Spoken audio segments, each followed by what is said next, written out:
آج ہم ایک ایسی دنیا کا تجزیہ کرنے جا رہے ہیں جہاں کے انتہائی سخت ماحول نے انسانی تاریخ کی سب سے پیچیدہ اور کٹھن تہذیبوں میں سے ایک کو جنم دیا۔ ہم بات کر رہے ہیں قبل از اسلام عرب کی۔ اگر ہم اس دور کو ایک ماہر بشریات یعنی اینتھروپولوجسٹ کی نظر سے دیکھیں تو کہانی صرف ریت اور خیموں کی نہیں رہتی، بلکہ یہ سمجھ میں آتا ہے کہ کس طرح صحرا کے بے رحم ماحول نے وہاں کے انسانوں کے ہر عمل، ان کی سوچ اور ان کے روزمرہ کے فیصلوں کو بنیادی طور پر کنٹرول کیا۔ یہ دراصل بقا کی ایک حیران کن سائنس ہے۔ زندہ رہنے کی قیمت کیا ہو سکتی ہے؟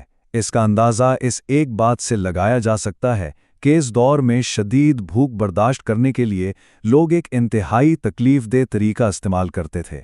وہ اپنی قمیض کے نیچے پیٹ پر پتھروں کو ایک کمر بند کی مدد سے انتہائی مضبوطی سے باندھ لیتے تھے۔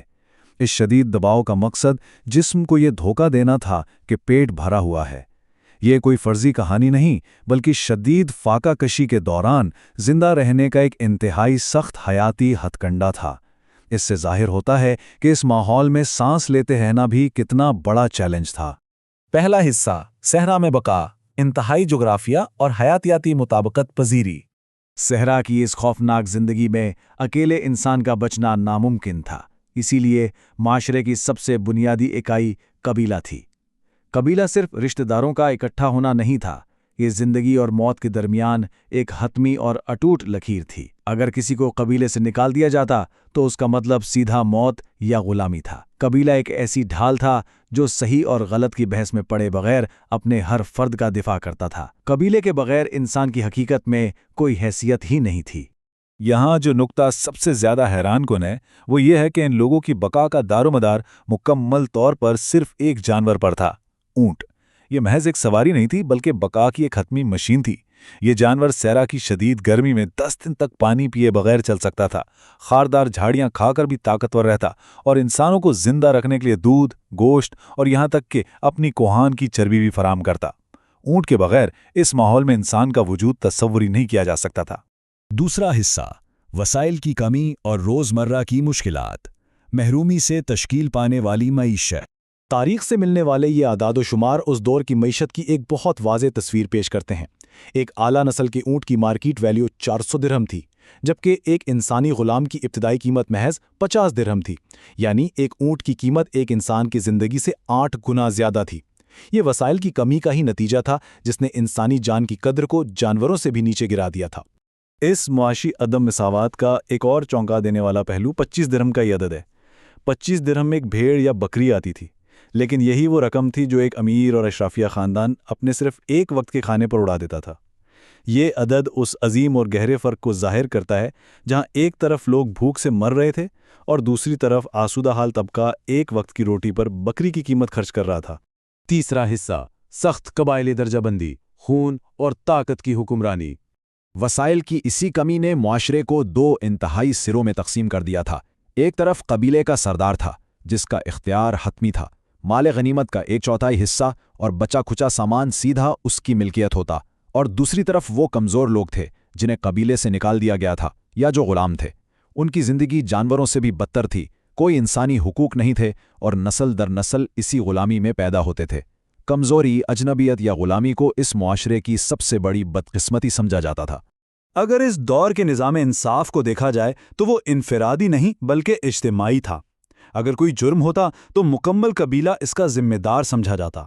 باپ کے جرم کی سزا بیٹے کو اور بیٹے کی سزا باپ کو ملنا ایک عام رواج تھا، اور بدلے کی یہ پیاس اس وقت تک نہ بجھتی جب تک خون کا حساب برابر نہ ہو جائے۔ ان لوگوں کا یہ پختہ عقیدہ تھا کہ اگر مقتول کا بدلہ نہ لیا گیا تو اس کی روح ایک پیاسے الو کا روپ دھار کر صحرا میں بھٹکتی رہتی ہے۔ یہ خون کے بدلے خون کا ایک نہ ختم ہونے والا چکر تھا۔ چوتھا حصہ، فال گیری اور قبائلی دیوتا، روحانی سہارے۔ ایک ایسے بے قابو ماحول میں جہاں ہر پل موت کا خوف تھا، انسان کو روحانی سہاروں کی اشد ضرورت تھی۔ اس مذہبی منظر نامے کے مرکز میں کعبہ تھا، جہاں 360 دیوتا موجود تھے۔ ان میں سب سے نمایاں اور بڑا بت ہبل کا تھا، جسے عمرو بن لہی نامی شخص شام سے لایا تھا۔ یہ دیوتا روزمرہ کے فیصلوں اور بالخصوص زندگی اور موت کے معاملات میں انتہائی اہم کردار ادا کرتے تھے۔ اور یہ عمل شاندار طریقے سے واضح کرتا ہے کہ ان لوگوں نے اپنی بے چینی اور ذہنی دباؤ کا حل کیسے نکالا تھا۔ چاہے کوئی خطرناک سفر ہو، کسی اتحاد کا فیصلہ، نسب کا کوئی جھگڑا یا قربانی کی رسومات، وہ کاہنوں کے پاس جا کر تیروں کی مدد سے فال نکالتے تھے۔ دراصل وہ اپنے ہر مشکل فیصلے کی ذمہ داری اور بوجھ براہ راست ان دیوتاؤں پر ڈال دیتے تھے تاکہ انہیں ذہنی سکون مل سکے۔ اسی روحانی بندوبست کی ایک انتہائی خوفناک شکل انسانی قربانی کی منتیں تھیں۔ بعض اوقات دیوتاؤں کو راضی کرنے کی اس شدید کوشش میں لوگ اپنے بیٹوں کو قربان کرنے تک کے وعدے کر لیتے تھے۔ ماہرین بشریات کے مطابق یہ اس کٹھن اور بے رحم دنیا میں طاقت حاصل کرنے کے لیے پیدا ہونے والی مایوسی اور عقیدت کی آخری حد تھی۔ 5واں حصہ، نسب، شادی اور خاندانی خون۔ نسب کے ذریعے مستقبل کا تحفظ۔ جب بقا اور خالص نسب ہی زندگی کا مقصد بن جائے تو خاندانی ڈھانچے بالکل مختلف شکل اختیار کر لیتے ہیں۔ 9 یا 10 سال کی عمر میں شادیاں عام تھیں اور میاں بیوی کی عمر کے درمیان فرق کی کوئی پابندی نہیں تھی، یہاں تک کہ باپ کے مرنے کے بعد سوتیلے بیٹوں کا سوتیلی ماؤں سے نکاح تک ہو جاتا تھا۔ خواتین کا بھی متعدد بار شادیاں کرنا ایک عام رواج تھا۔ یہ کوئی رومانس نہیں تھا، یہ خالص نسب اور قبائلی اتحاد کی حفاظت کا ایک گہرا اور بنیادی جنون تھا، کیونکہ یہی ان کی اصل طاقت تھی۔ عرب دانشور اختم بن سیفی کا یہ قول اس معاشرے کی نفسیات کو سمجھنے کے لیے کافی ہے۔ ان کے نزدیک ظاہری خوبصورتی کی تب تک کوئی وقت نہیں تھی جب تک نسب اور کردار پاک نہ ہوں۔ اس سخت ماحول میں عزت ہی سب کچھ تھی۔ اگر کسی خاندان کے کردار یا نسب پر کوئی داغ لگ جاتا تو وہ دراصل اس خاندان کی معاشرتی موت کے مترادف تھا۔ اور یہی وجہ تھی کہ خون کی حفاظت کو انتہائی سنجیدگی سے لیا جاتا تھا۔ قبائلی سردار ابو اسود الدولی کا یہ فخریہ بیان کہ اس نے اپنے بچوں کے لیے کیسی پاک دامن مائیں چنی، دراصل اس بات کی تصدیق ہے کہ سوچ سمجھ کر بنائے گئے خون کے رشتے اور بے داغ نسب معاشرتی تباہی اور ذلت کے خلاف سب سے بڑا دفاعی نظام تھے۔ تو اس تمام بشریاتی سفر کے آخر میں ایک انتہائی اہم سوال ابھرتا ہے: کیا واقعی ماحول کی شدید سختیاں معاشرے کی بقا کے لیے ایسے اٹوٹ رشتے اور اتحاد پیدا کرتی ہیں جو عام حالات میں ممکن نہیں، یا پھر یہ صرف اور صرف انسانیت کو ایسے بے رحم، ظالمانہ اور سخت طبقاتی چکروں میں قید کر دیتی ہیں جہاں سے نکلنے کا کوئی راستہ نہیں بچتا؟